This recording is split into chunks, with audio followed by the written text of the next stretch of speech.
Eishes Chayil Minzo Verachoik Mipninim Nichro Botach Bo Leiv Balo V'shalom Lo Yechzor Shekel Achem Lehevel HaYoyfim Oy Vehevel HaYoyfim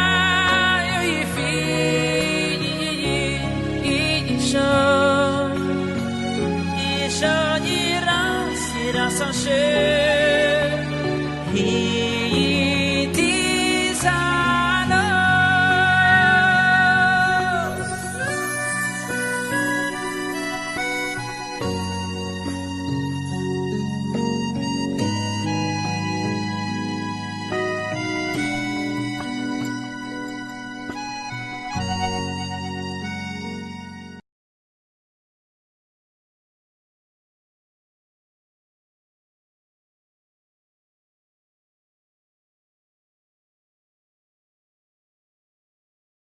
ואלה שמות בני ישראל, הבאים מצרימה, את יעקב איש וביתו בר.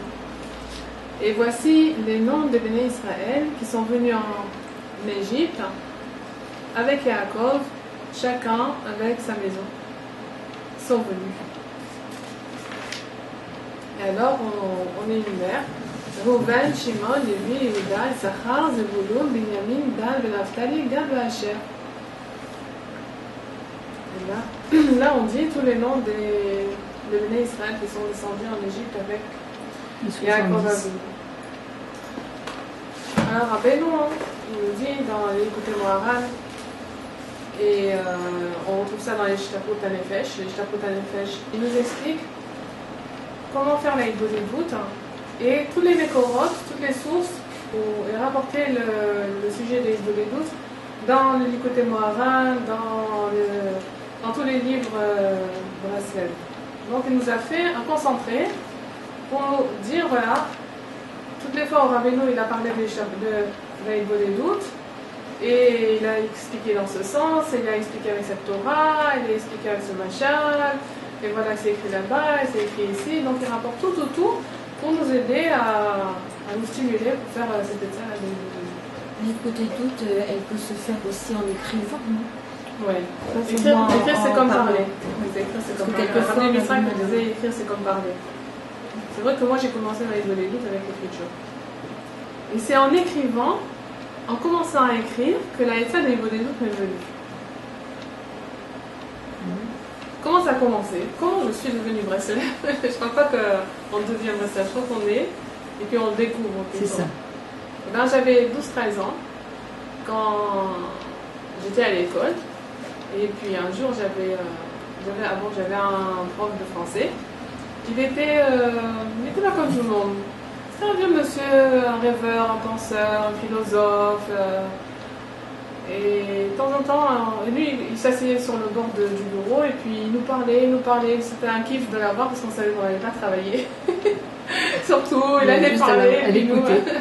Ouais, non, il était très spécial. Et en vérité, avec le Rouge, je crois qu'il s'en est servi comme synor pour moi.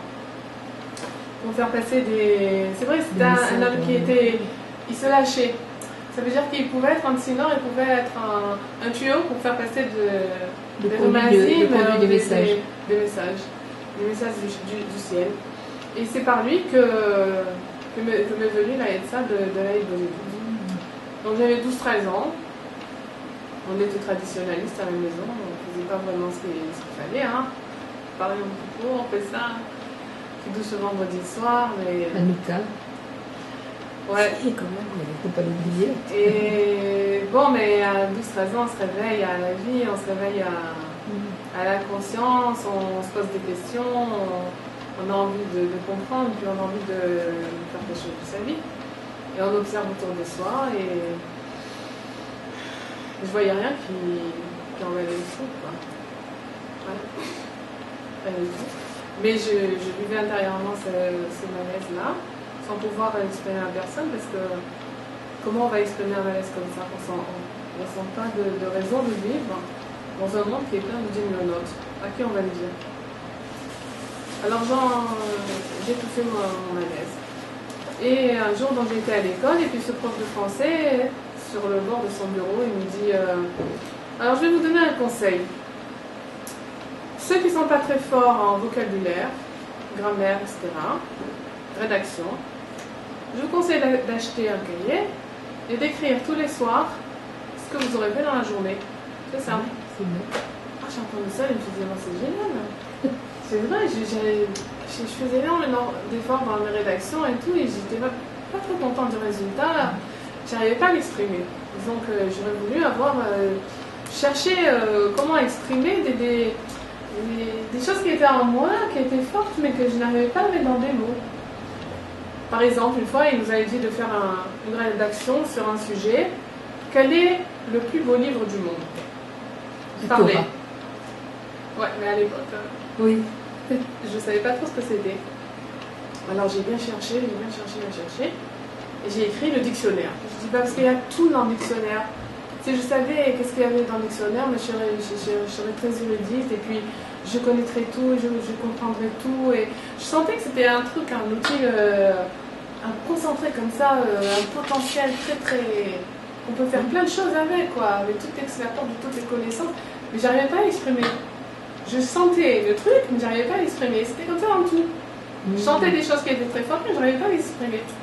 Alors quand il m'a donné ce conseil-là, je dis, c'est très bien. J'étais acheté mon classeur, que j'ai toujours d'ailleurs, et j'ai commencé à écrire. Voilà, aujourd'hui on est telle date, voilà ce que j'ai fait aujourd'hui, je suis allée au lycée, j'ai fait ci, je fais ça, je fais là, des trucs. C'est pas le lycée encore. Je sais pas comment ça s'appelle. Collège. Collège. Ouais. Alors, bon, un jour, 2 jours, 3 jours, puis après, je dis, c'est bien ça. Hein, alors, je commençais à écrire ce que je ressens. Et voilà, j'avais personne avec qui parler. Alors, je commençais à écrire ce que je ressentais. Et puis après, au fur et à mesure que je me sentais pas bien dans ma peau et vide et tout, j'ai cherché vraiment une solution vraie. Et puis un jour, j'ai entendu une petite conversation à la porte de la maison. Et c'était une voisine du haut, une non-juive, qui passait. Juste mon père, il allait à la vache à lave, il allait sortir de la maison pour aller au travail. Et qu'est-ce qu'il faisait quand il sortait de la maison pour aller au travail? Il embrassait la maison, restait un petit moment avec les yeux fermés, priait. Et voilà, il faisait toujours ça avant de partir de la maison. Alors cette dame-là, elle s'est arrêtée, elle a attendu qu'il finisse. Et puis elle me dit, Monsieur Bitoun, regardez, je vous vois souvent quand vous sortez de la maison, je vous vois poser votre main sur le poteau de la maison et puis fermer les yeux. Qu'est-ce que vous êtes en train de faire?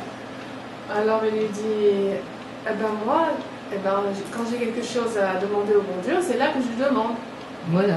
Alors, c'est pas tombé dans les oreilles d'une sourde, c'est-à-dire moi, qui était dans la salle à manger. J'ai dit, bon. Alors, je savais quand même, on avait des bases.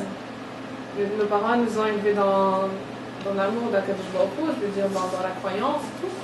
Donc, j'étais arrivée à un degré tellement, une oppression tellement grande que je me suis adressée à lui. J'ai dit, bon, maître du monde, si tu m'as créé, alors dis-moi qu'est-ce que j'ai à faire? Qu'est-ce que j'ai à faire dans ce monde? Je ne peux plus. Maître du monde, aide-moi, je ne peux plus, ça ne m'intéresse pas. Tout ça, j'écrivais. Et puis après, chaque jour passait, et puis j'écrivais mes ressentis et tout.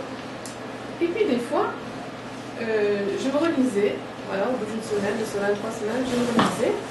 Et je voyais que dans les jours d'après, je voyais que la réponse, il m'avait envoyé la réponse par telle personne, par quelque chose que j'avais compris, que j'avais vu, que j'avais entendu. Ce que je lui demandais, il me répondait. Alors j'ai compris qu'il m'entendait, non? C'est comme ça que j'ai continué au début. Et j'ai continué, et je continue. j'ai continué à écrire mon cahier. Et donc voilà, c'est comme ça que que j'ai fait tchouva avec Daïd Boledou parce qu'après j'écrivais mes trilotes et mes tzahakot et voilà, c'était le moyen, j'arrivais pas, je faisais aussi le Boledou, je priais beaucoup quand je m'en fous, tout le temps parce que quand on est dans un désert, hein, on a que ça à faire. Et bien pour chaque pas, je priais quand je m'en fous. Et ben après c'était pas rien de prier, c'était des tzahakot, non, c'était des tzahakot parce que c'est une grande angoisse pour un enfant de 12, 13, 14 ans de se sentir j'ai besoin de crier vers Hachem pour qu'il t'aide, pour qu'il te réponde parce que voilà, bonne pression. Comme il m'a orienté léat vers la solution de Rabbeinu. Rabbeinu lui-même, je l'ai demandé dans ma Boledou. C'est-à-dire que quand j'étais arrivé en terminale, à un moment, je sentais que ça y est, j'arrivais plus à avancer. J'ai dit, je vais avancer toute seule. J'allais de temps en temps à des couranistes, dans Hachem avec le Rav, mais ça ne me suffisait pas, donc j'ai acheté des livres. J'ai dit, bon, hein, au lieu d'attendre une fois chaque semaine que je vais aller, ou chaque 2 semaines, aller prendre un cours pour venir de réseau, je vais acheter des livres, où je vais lire les livres qu'il y a dans la bibliothèque. Mon frère, il avait par exemple le Balatania. Alors j'ai commencé à étudier le Balatania. Si j'arrive à un ribouille or, je semblais comme ça. C'était trop fort pour moi. C'était trop fort. J'ai dû prier que quelqu'un de me fasse tout oublier. Et parce que c'était vraiment trop fort. Et après j'ai prié, je me suis dit, bon, dans ce monde-là, je ne connais pas quelqu'un qui est capable de me dire, de me donner un chemin. Et dans l'autre monde, c'est trop fort. Je vois, le Balatania, il n'est pas de ce monde, et c'est trop fort pour moi. Je suis sûre qu'il y en a un qui est entre les deux mondes. Et il doit savoir ce qu'il y a en haut, ce qu'il y a en bas, et qu'il doit guider le Banadam vers je ne savais pas que ça s'appelait la réparation, oui, mais il doit guider la personne. Et alors j'ai prié que il me guide vers ce guide. Et c'est plutôt lui qui m'a dit, c'est le sadique qui était derrière, qui me traçait la route. Alors, bon, voilà, Baruch Hashem, c'est Ishtaprut Anfesh. Puis d'ailleurs, Rabbeinu, il a écrit une lettre. Il s'adresse à chacun de nous. Elle est rapportée par Rav Yitzhak Breiter. Et là-bas, Rabbeinu, il explique, il dit, voilà, je me suis fatigué pour chacun de vous à vous emmener vers moi.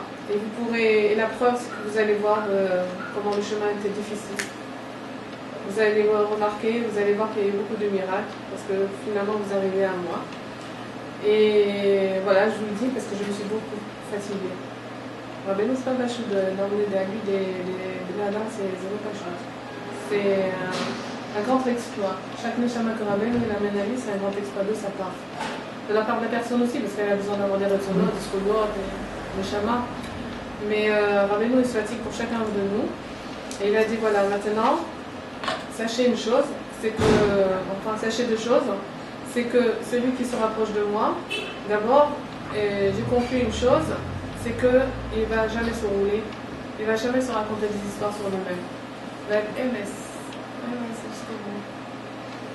Et deuxième chose, c'est la niveau des doutes. C'est-à-dire, voilà, je vous ai livré cette état-là, ce conseil qui est extraordinaire, et par lequel vous pouvez arriver à votre réparation, à la réparation même de vos gilgulim précédents. Mais c'est une état qui est très facile. Et récemment, j'ai laissé le Yetzer Hara se mettre en long et en large pour vous empêcher de faire cet état-là, d'accomplir ce conseil-là. C'est-à-dire que chacun va dire quoi avec une état tellement facile, tellement. Je vais avoir ma réparation, de ma décharma, de ma venue au moment. On commence aussi par un truc tellement simple. Ou bien il va dire mais non, il faut du Limud Torah, mais il faut de la bio, mais c'est possible, il faut des gamot midot, il faut franchir des montagnes, il faut. Oui, c'est pas comme si c'est pas si facile que ça, non? On peut dire que la réparation de l'homme, avec une médecin comme ça, elle peut parler 1 heure, 2 heures. Ou bien il va lui dire bon, pas maintenant. Maintenant, tu vas faire ton travail, tout à l'heure. Tout à l'heure, ah non, pas aujourd'hui, demain. Pas demain, après-demain. Et reculer. C'est-à-dire que la personne, elle peut passer tout son temps, toute sa vie, et ne jamais faire une bonne note, c'est faire le kéchar avec la Kadosh Baruch Hu. Et c'est ça C'est que par là que ça passe. Et comme il est baril, c'est-à-dire il va lui sortir toutes sortes de raisons pour qu'il ne fasse pas la Bollywood. Et moi je vous dis aujourd'hui, c'est la plus grande Elsa. Pas moi, c'est Rabbi qui parle. C'est la plus grande Elsa et elle est très très simple. Mais j'ai fait un pacte avec lui, avec ces Sarara qui se mettent en âge pour vous empêcher. Sachez-le. Je vous dis pour que vous le sachiez. Alors voilà, ce Rav-là, il nous a écrit dans Ishtakut Hanefesh tout ce qui peut nous renforcer pour faire les Bollywood. Alors je vais vous traduire le début. Alors il dit que celui qui veut faire Tchouva, il doit prendre l'habitude de faire des Tehillim. Parce que le dire des Tehillim, c'est une grande ségoula pour la Tchouva. Parce que, sans oublier que les Tehillim, c'était quoi? C'était les Bollywood de Damelech, simplement. Alors, il y a 50 portes de Tchouva, et 49 portes de Tchouva, la personne, elle peut rentrer et les atteindre. Mais la 50e porte, c'est qui vient la Tchouva de Kadosh Baruch Hu lui-même, parce que chez lui aussi on trouve quelque chose qui ressemble à la Tchouva, parce qu'il y a écrit Shuvu elai ba Shuva alechem. Revenez vers moi et je reviendrai vers vous. Donc cet élan-là de Tchouva, on le trouve aussi qui vient chez Kadosh Baruch Hu. Voilà, et ces 49 portes de Tchouva, elles correspondent aux 49 lettres que composent les 12 noms des Shiftei Israël, des 12 tribus. Donc il y a 12 noms, et quand on découvre chaque nom, c'est-à-dire par lettre, on voit que ça fait 49. Donc chacun il a sa porte de Tchouva, selon le Hot et selon le Shevet. C'est-à-dire que quand on les énumère tous, ça fait 49 lettres. Et chaque porte, donc il y a 49 portes de Tchouva, et il y a 49 lettres. Chaque porte, elle a donc son hôte, elle a sa lettre. Bon, ça c'est une chose. Et maintenant, voilà que tout le monde désire Kran HaKadosh Baruch Hu. Tout le monde, sans exception, désire Kran HaKadosh Baruch Hu. Même si vous voyez quelqu'un qui est complètement éloigné de la Torah, qui est de l'extrême droite ou de l'extrême gauche, qui vous dit là, laisse-moi tranquille, il n'en a rien à faire de tout ça, c'est pas vrai. Parce qu'au fond de lui-même, s'il s'appelle un juif, il a certainement envie de servir à Kadosh Baruch Hu, de se rapprocher de la Torah. Ce qui est écrit dans la Torah, c'est vrai, Emet Vayassiv. Donc, il y a dans tout juif une volonté de se rapprocher de la Kadosh Baruch Hu et de faire tchouva. Aval, d'après la dame Zoché. C'est pas tout le monde qui a le mérite de faire tchouva. C'est vrai, c'est un mérite de faire tchouva. Parce qu'il y a des personnes qui, ils n'ont aucune autre route à la tchouva. Ils n'ont aucun éveil de tchouva. Même si tu vas leur parler de Torah, ils vont te regarder comme ça. Attends que je finisse de parler. Ils n'ont pas un éveil d'eux-mêmes. Et il y a des personnes qui ont envie de faire tchouva, et disent ouais c'est vrai, je sais, c'est la Torah, c'est beau, mais bon je comprends, je travaille et tout, j'ai pas le temps, j'ai pas ci, j'ai pas là. Ils ont toutes sortes d'excuses. Alors ils ont envie, ils savent que c'est là-dedans, mais ils n'arrivent pas à faire le pas. Pourquoi? Parce qu'ils ne sont pas zorés, ils n'ont pas le mérite d'être arrivés à leur porte, à leur hôte, à leur lettre, à eux, qui est shayach à eux. Parce que pour faire tchouva, il faut arriver à sa propre porte. On ne peut pas passer par la porte de quelqu'un d'autre pour rentrer chez soi. Il faut rentrer chez soi, par sa porte à nous, par notre porte à nous. Donc eux, ils n'ont pas encore trouvé la porte qui leur correspond. Et même s'ils sont arrivés, et même s'il y a des gens qui ont le mérite d'arriver, oui, on a passé plusieurs catégories, on arrive maintenant à cette catégorie de personnes qui sont arrivées devant leur porte, c'est-à-dire, voilà, je suis Amé Hacharim, plus que ça, je sais, tout est là, voilà, la porte elle est là, la tchouva elle est là, il y a toutes les choux du monde, il y a toute la tsniou du monde, il y a tout est là. J'arrive pas à faire le pas, ça me parle pas, ça m'angoisse, ça me truc, je sais que c'est ça le émet, je n'arrive pas. Donc la porte elle est fermée. La porte elle est fermée. Qu'est-ce qu'on fait? Ah, qu'on a uni trop route, ah qu'on a envie, ah qu'on a fait tous les efforts et qu'on est arrivé finalement devant la Essa, devant notre port de Tchouva. Oui, voilà, est-ce que tu dois faire ça? Ah ben je peux pas. Et qu'on est là devant cette porte et qu'elle est fermée, qu'est-ce qu'on va faire? C'est-à-dire qu'on n'a pas le scout, on n'y arrive pas, on monte et on descend, et on essaye et on retombe, et encore une fois, et j'ai flanché, et encore, et j'ai... Donc la porte elle est fermée, et à cause de ça, la personne ne peut pas faire de chose. Alors maintenant, il vient nous livrer un sod, un secret extraordinaire, c'est que, comment on va ouvrir cette porte? C'est ça, Voilà. il faut la bonne truc. C'est comment on va ouvrir ça. C'est pas seulement comment on ouvre cette porte. Parce que ça concernerait que les gens qui sont arrivés devant la porte et que la porte est fermée. Mais comment on va ouvrir cette porte si on est arrivé devant? Comment on va arriver à cette porte si on n'est pas arrivé, si on la cherche encore? Et comment, si on n'a aucune envie de faire tchouva, comment on va désirer faire tchouva? Alors il nous dit tout ça. Allez à Miratélim. Allez à Miratélim. Voilà. Avec la Miratélim, quand on dit les Télim, ça fait tout ça. C'est-à-dire que si on n'a pas l'éveil de tchouva, si on a l'éveil de tchouva, on ne sait pas quoi faire, si on arrive devant notre porte, elle est fermée, ça résout tous les problèmes. Ça résout tous les problèmes.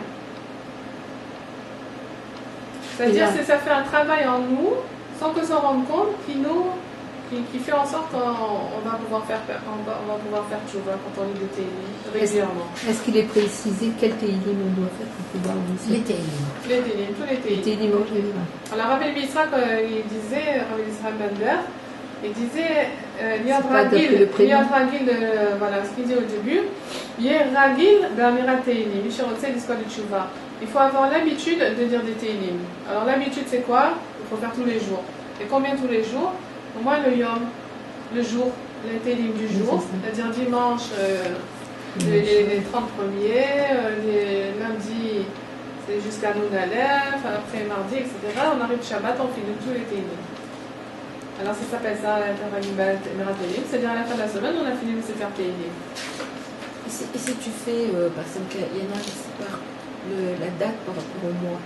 Alors c'est une fois par mois, mais ça s'appelle pas être Ragil, Emirat Télim. C'est pas de la manière. Bon, on a demandé à Rabbi Yitzhak que ça veut dire être ragil. Lui, il dit ça maintenant. C'est une petite ragiloute. C'est-à-dire que tu vas marcher, au lieu de marcher à 100 km/h, tu vas marcher à 10 km/h. Mais le taflit, c'est d'arriver là où tu dois arriver, tu comprends? Tu n'as pas envie d'arriver en vélo, tu vas arriver en voiture Si tu veux aller à Ouman maintenant en vélo, tu peux, mais tu peux pas aller en avion. Tu vas arriver plus vite. Donc, si tu fais plus de télim par semaine, bah, tu vas arriver plus vite à la tchouva, tout simplement. Au lieu de t'étaler sur le temps, tu vas raccourcir le temps.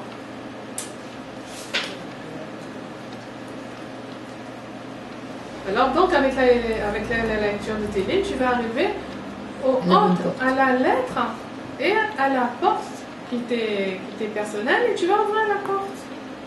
C'est-à-dire que la tchouva, vraiment, elle va s'ouvrir devant nous. Ça va être clair, le chemin va être clair. Je sais ce que j'ai à faire. Alors, Baruch Hashem, je suis inspirée, je sais, voilà, je vais travailler sur ça, mais pas rien sur ça, je sais comment je vais travailler sur ça.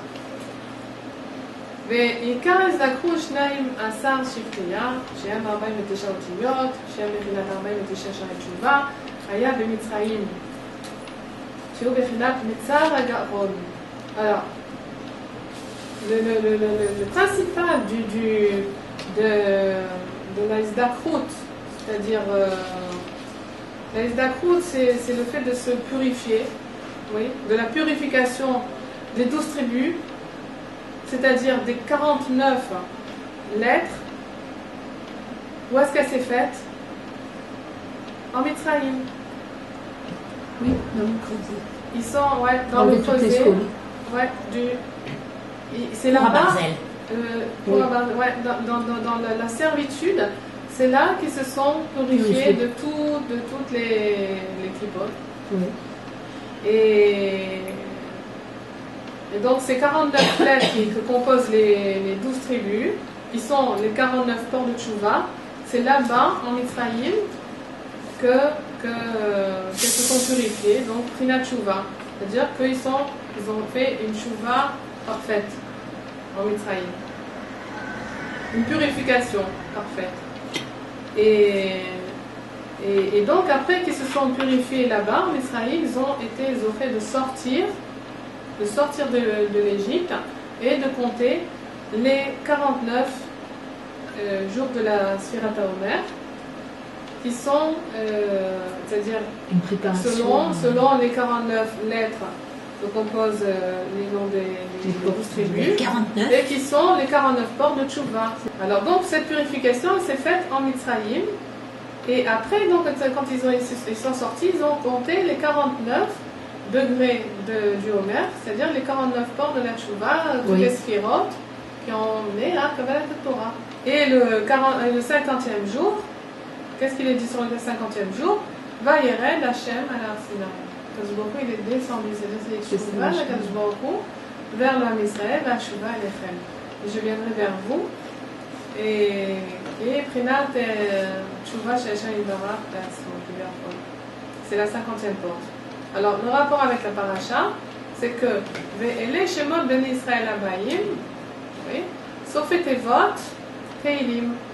Ele, ça finit par un He, Shemot Tav, Bene Yud, Israël Lamed, Abayim, même, Teilim. Ah, Voilà. Et Mitzraïma, donc Abayim, Mitzraïma, Et Yaakov Ish Ubeto. Les Sofetevot, c'est Mitzraïma, c'est He, Et, c'est Tav, Yaakov, Vet, Ish, Shin, Beto, Vav, Teshuva. Teilim, Teshuva. Voilà. C'est-à-dire, vous voyez, dans les schémas des Béné Israël, c'est-à-dire dans les 49, pour que les 49 lettres qui composent les 12 tribus C'est le premier passage. Ouais, soient zorés de faire Tchouva, alors la Etza, la première Etza, c'est Teilim. C'est dans le Chumash, chez tout. Alors, donc on a compris qu'est-ce que c'est extraordinaire comme Akadosh Baruch Hu nous a dit dans la Torah. David Amélar, il était déjà dans la Torah, les Teilim, ils étaient déjà dans la Torah. Et l'explication, comme quoi les Teilim, que il y a 49 niveaux de Teshuvah qui sont chayar avec les 49 lettres que composent les 12 noms des tribus. Et chaque ode, c'est une porte, c'est une Shuvah, c'est fantastique, c'est extraordinaire. Et c'est pour ça qu'on voit que dans des moments comme on doit faire Teshuvah, comme Elul, la Aseret Yemei Teshuvah, alors tout le monde fait des Teilim. Pourquoi on fait des Teilim? Pour ça. Parce que c'est une segoula pour la Teshuvah, les Teilim.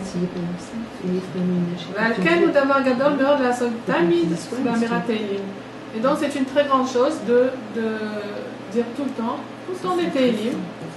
Parce que les Teilim, c'est une grande route, c'est un grand éveil, très très grand éveil à Kadosh Baruch Hu. Et heureux celui qui attrape cette étsa là et qui la lâche pas. Ouais. C'est vrai, quand on entend ça, ça nous culpabilise parce qu'on se dit, bon, on n'est pas assez matmide, quoi. C'est pour ça que tu viens. Ouais, non, parce qu'on veut, voilà, on fait déjà la trila, et ça, bon, bah, on crache, on le fait bien, c'est pas on dit, on va faire ça et on va faire ça.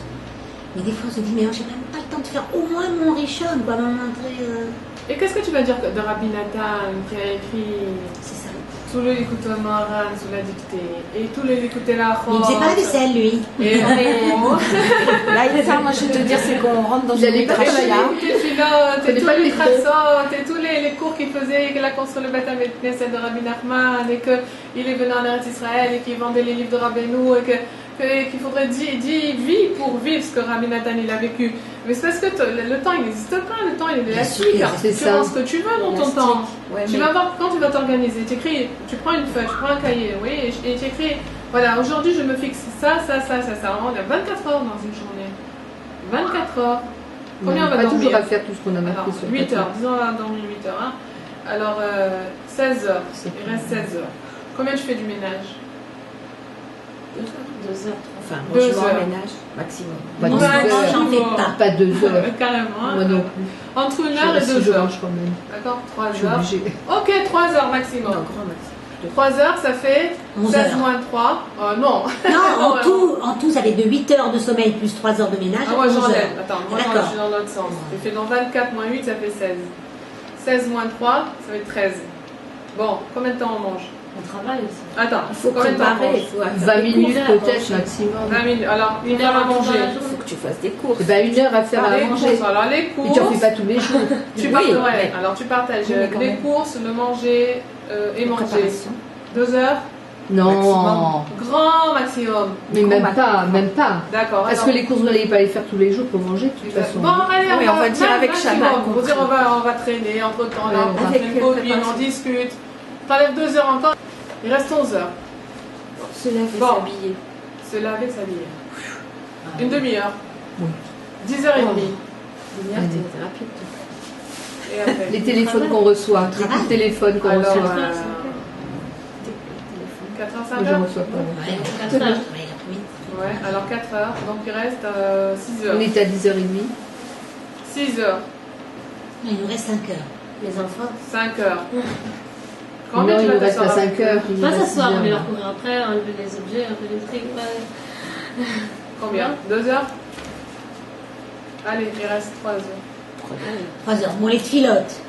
Et tu travailles, il y a des personnes qui ne travaillent pas. Ouais. 3 heures, alors les filotes. 1 heure le matin. Moi, je mets 1 heure. 1 heure. Non, Oui, je mets une heure, tu prends 1 heure Oui, c'est bien, c'est bien. ouais. Ouais. Alors il reste 2 heures. Reste 2 heures. Eh ben, c'est ce que normalement, voilà, c'est ce que je me suis mis comme temps, au moins 2 heures pour les TI. Et là, je sais pas pourquoi ils s'envolent, ça s'envole là. Là, il faut des En tours, 2 ça, heures, tu tu peux fais en faire des des choses. C'est vrai. Ton yom, ça te prend une demi-heure. En fait, moi, je T'as même pas l'habitude, quand tu commencer, ça te prend une demi-heure, maintenant ça prend 20 minutes. Bon, Moi, il faut une que je- demi-heure, disons. Non, pour faire jour des jour choses, non. de- Non, moi j'ai de- besoin d'une heure pour faire mes 30 TI. Enfin, si jamais je. Ah oui, Quand je facile. faisais tout mon Oui. truc. Ça veut dire Mais que encore, là, c'est quand pas je tous suis les là, jours qu'on passe 3 heures à faire le ménage. C'est pas tous les Non, jours c'est qu'on fait sûr, la c'est sûr. Et encore, je commission. fais C'est pas ça, le c'est ménage. ça. C'est pas tous les jours. Exact. Donc on a bien au moins 5 heures de vivre. Oui, mais si tu Mais fais pas après, autre chose. c'est même pas ces Oui. 5 heures, c'est même pas ces 5 heures. C'est que ce que tu veux rentrer dans ta journée, tu vas le rentrer. Sauf, Oui, c'est élastique, le temps il est élastique, il Non, n'existe non, pas. non, non, Tu rentres dans le hand-sauf. Exact. Quand tu mets le cachar à Kashbourg qui est un hand-sauf, et que tu mets cachar à ta fleur avec des inyanim, des maasim qui sont un hand-sauf, qui s'incluent dans le hand-sauf, ta journée elle est hand-sauf. Hand-sauf. Tout dépend de la volonté. Ce que tu te mets comme Oui. estima, Oui, c'est ce que tu veux faire, tu le fais. Moi, je sais que quand j'ai commencé à traduire les écouter pilote, j'avais 20 ans. J'avais 20 ans. Et bon, ben, ça m'a pris le temps que ça m'a pris. Je sortais un livre. J'avais des petits-enfants, un après l'autre. Ah oui. Le plus grand avait 4 ans, j'en avais 4. Et j'écrivais mon écouter de pilote, mais que ça change. Je veux dire, je peux pas trouver une demi-heure dans la journée, je peux pas trouver 1 heure. Même avec les Faire autre enfants. chose. Bah, ils dorment pas à un moment donné. Quoi, Oui, j'ai c'est toute vrai. la journée et tout, la tête. Il faut que les 4 ils dorment en même temps. quoi. Ça dépend de moi, c'est Oui, tout, ça dépend de c'est moi. Après, un autre livre, après, il me dit, mais comment vous avez fait pour écrire tout ça? J'ai dit, C'est ça. un petit peu chaque jour. Un petit peu chaque jour, un petit peu, un petit peu, un petit Voilà. peu, un petit peu. Après, tu vois, au prochain, que tu as fait des choses. Des Mais si choses tu attends faites. le jour où Un tu jour, vas avoir le oui, temps. je vais, Par exemple, oui, si je tu prends vais, l'écouter on de fait pilote, pas. tu vas demander d'écouter le pilote, C'est ça. là, il y a 800 pages. Je vais vous dire, allez, faites-le entier. Oh, mais c'est énorme, c'est... Non, de temps en temps, j'ouvre de temps en temps. Faites-le, commencez-le, vous le commencez. Chaque jour, une feuille. Une feuille. C'est pas long, ça, c'est tout. Et bien vous allez voir qu'avec les années, vous l'aurez fini 1 fois, 2 fois, 3 fois, 4 fois, Ouais. les rattachements, ainsi de suite. Et ça a l'air impossible, ça a l'air impossible. Seulement, il faut commencer. Chaque chose, il faut commencer Au à avoir un début, sujet. le tikkun C'est un aklali, CD. pour moi, c'était long au début et tout. Et au fur et à mesure, ben maintenant, On s'habitue. je suis dans Mais l'autobus, ça il va à faut- une vitesse. Il faut un CDR. Rabbi Yitzhak c'est qui ça. disait la bracha, elle rentre dans le CDR. ça. Le cœur, c'est de se faire un Oui. CDR. Pas de tiroutsim. Les télim. À partir de cette Les semaine, télim. les attachés. Les télim. Et moi avec, parce que, bon, Hachem, je l'ai fait pendant... Je vais raconter comment j'ai commencé à faire des télim. J'attendais ma... Bon, c'était ma quatrième et ma troisième. Et puis donc, voilà, selon ce que je vous dis, bon, je faisais le ménage, le manger, les commissions, le linge pour les brûler, les enfants. Ok, et après, il me restait du temps. Il restait bien 2-3 heures dans la journée, je n'avais pas quoi faire et je ne supportais pas l'ennui. Ça m'angoissait, ça m'oppressait énormément. Alors, le problème, c'est que si j'étudiais trop dans les sfarim et tout, j'avais beaucoup de ira. Ça me faisait peur. J'avais trop de ira, donc je ne pouvais pas ouvrir les sfarim. Trop, un petit peu.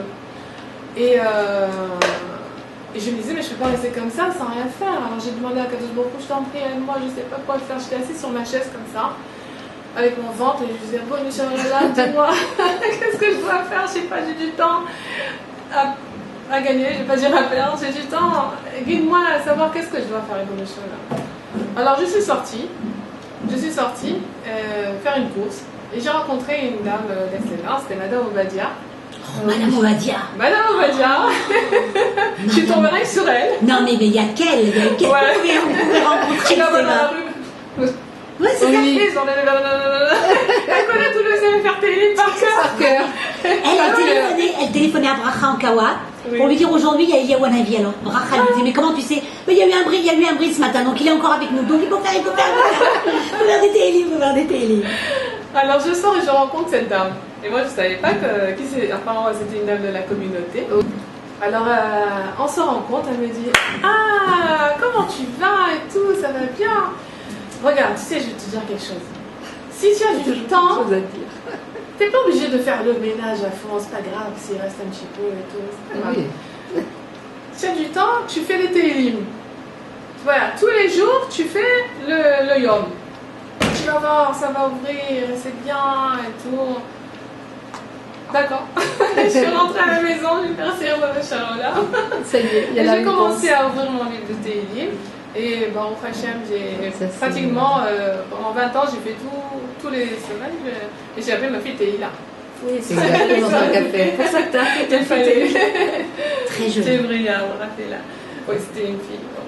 Non, mais c'est très joli cette histoire. Oui, non, pourquoi vraiment. Et j'ai trouvé, oui, parce que c'est en plus, ça correspond bien à une femme. Oui. Les télim, c'est très féminin. Il m'a guidé direct vers le conseil. Mais est-ce que je pourrais réduire ma tfila pour faire plus de télim? Non, tu ne vas pas réduire, tu vas rajouter les télim et tu auras le temps de tout faire. Non, mais oui, d'accord.